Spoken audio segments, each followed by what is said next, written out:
Maxime, on te retrouve à Montréal quasiment 6 mois après ton départ de l'Impact. Est-ce que ça fait du bien, là pendant l'hiver, d'être un petit peu à la maison? Tu es chez toi ici à Montréal? Ouais, ça fait du bien. Je me sens bien. Je pense que ça fait du bien d'être à l'écart. Comme je l'ai dit quand j'ai été libéré, j'aurais pas pu le faire par moi-même, de partir. Donc la décision soit prise par eux, ça a fait en sorte que je puisse passer à autre chose, puis jouer ailleurs. Fait que non, ça fait du bien. Tu as passé donc ces derniers mois au Furet d'Ottawa. Tu as retrouvé du jeu, tu as retrouvé de la confiance, surtout des minutes. C'est ce qu'il te fallait vraiment à cet âge-là, à 24-25 ans, ouais. de retrouver du jeu? Oui, c'est quelque chose que Mauro m'avait dit. J'avais besoin de minutes.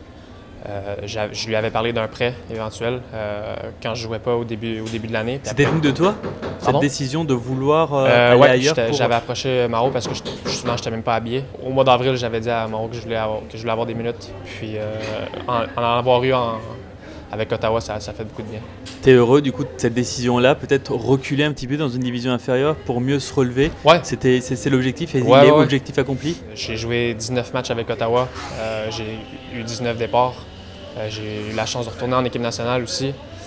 Puis quand j'ai parlé avec l'entraîneur d'équipe nationale, il a dit que ça fait une différence que j'ai joué autant de matchs. J'ai l'air plus fluide, moins craintif quand je joue.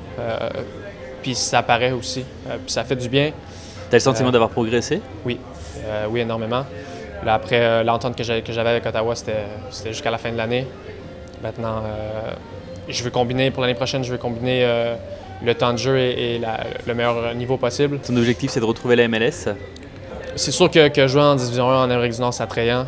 Mais après, si c'est pour être numéro 2, c'est plus compliqué. Vu que j'ai eu des minutes cette année, durant l'été, en deuxième partie de saison, je ne veux pas retourner sur le banc ailleurs. Je veux vraiment jouer. J'ai vraiment pris beaucoup de plaisir à jouer. Donc, ma décision va vraiment être influencée par ça. Retrouver Ottawa, c'est une possibilité ou ce serait d'autres clubs dans ce cas-là en division inférieure, en USL? Tu fermes jamais la porte nulle part, là. Je te dirais que les chances sont minces de me revoir à Ottawa l'année prochaine. Je parle encore avec le coach. Je l'ai justement vu hier. Il me parlait de son effectif, il m'a parlé des joueurs éventuels qu'il pourrait prendre du FC Montréal. Fait que non, je garde une bonne relation avec lui, mais je pense que ça reste plus une amitié que quelque chose qui va progresser pour l'année prochaine. L'autre option, ça pourrait être de partir, de quitter le continent. Tu avais déjà eu des touches, des contacts au moment de quitter l'Impact de Montréal? Quand j'avais été libéré, c'était en été. En janvier, les équipes sont pas mal faites. Fait que c'est là que ça va être plus compliqué. Mais aller en Europe, est-ce que c'est un rêve? C'est le rêve de beaucoup de footballeurs? Oui, c'est sûr que c'est un rêve. C'est quelque chose qui est attrayant. Je regarde Samuel Piette, qui est là-bas en ce moment, qui joue en Espagne, qui a des bonnes choses à dire. Fait que oui, c'est sûr que j'y pense, mais après, je veux avoir du temps de jeu, comme j'ai dit. Puis je veux que le move que je vais faire fasse du sens. Fait que, il y a des championnats qui t'attirent? Des divisions, des ligues? Oui, en France. Je trouve que c'est attrayant. Norvège aussi, vu que c'est un peu c'est le même calendrier que la MLS. Ouais. Quand j'étais en équipe nationale en novembre, j'ai eu la chance de parler avec des gars qui jouent en Norvège, avec des gars qui jouent en Europe pour voir comment ils trouvent ça. Fait que, dans les championnats nordiques, il y a Olivier Océan aussi, il y a Patrice Vernier qui était passé. Zach Messoudi que j'ai vu la semaine dernière aussi, donc j'en ai parlé. Qui était avec toi à l'académie? Avait puis un an à l'Impact. Est-ce que partir en Europe ne serait pas aussi une conséquence par rapport au statut que tu as en MLS, par exemple, le fait de ne pas être joueur international, joueur international pour un club américain, malgré le changement de statut, mais qui concerne que les nouveaux joueurs qui viennent d'être formés, qui viennent de signer un contrat professionnel? Est-ce que ça ne t'ouvre justement pas des portes, ça t'enferme justement pour jouer en MLS dans des clubs américains? Ouais, c'est sûr que c'est dommage. Est-ce que le règlement va être modifié éventuellement? Je pense que oui. Pourquoi un gars qui a signé avec le FC Montréal il y a 2 ans puis qui signe maintenant avec l'Impact n'est pas considéré joueur étranger? Puis moi, quand j'ai signé avec l'Impact il y a 7 ans, avec l'Attaque de Trois-Rivières à l'époque, quand j'ai joint l'Attaque de Trois-Rivières, puis après, je me retrouve pro à travers l'académie puis que je compte pas comme un homegrown, je trouve ça très dommage. Fait que, il y a beaucoup de règlements MLS, puis les Canadiens ont des désavantages à cause de ça. C'est difficile à vivre de ne pas être placé au même niveau que tous les joueurs dans le même championnat? Ouais. Surtout quand le championnat, il y a 3 équipes au Canada. La finale de l'Est, c'était 2 clubs canadiens.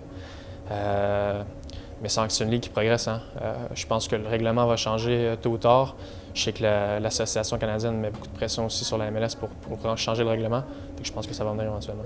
Tu parles justement de la finale de l'Est entre Toronto et Montréal. Est-ce que tu as suivi ce match? Est-ce que tu l'as suivi justement avec une petite touche en plus, avec peut-être au final un petit peu d'amertume aussi pour ton ancien club? Ouais, ben maintenant quand je regarde les matchs de l'Impact, j'ai des amis qui jouent là, avec qui je parle encore.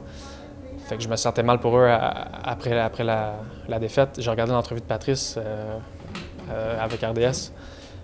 Puis tu te sens mal pour ces gars-là parce que tu les connais, tu les as côtoyés pendant plusieurs années. C'est dommage que ça se finisse comme ça, mais il y a eu du progrès par rapport aux autres années. Un jour rejouer à l'Impact, est-ce que ça pourrait être un objectif?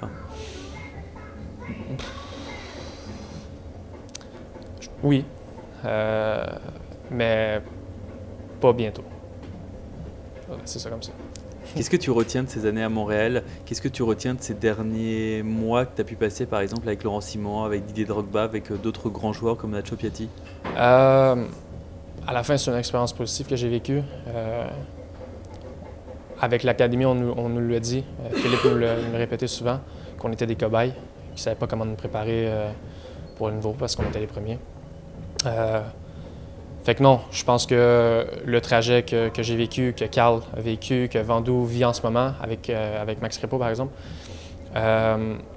c'est pour aider les joueurs qui viennent derrière comme Balou, comme David Chouanière.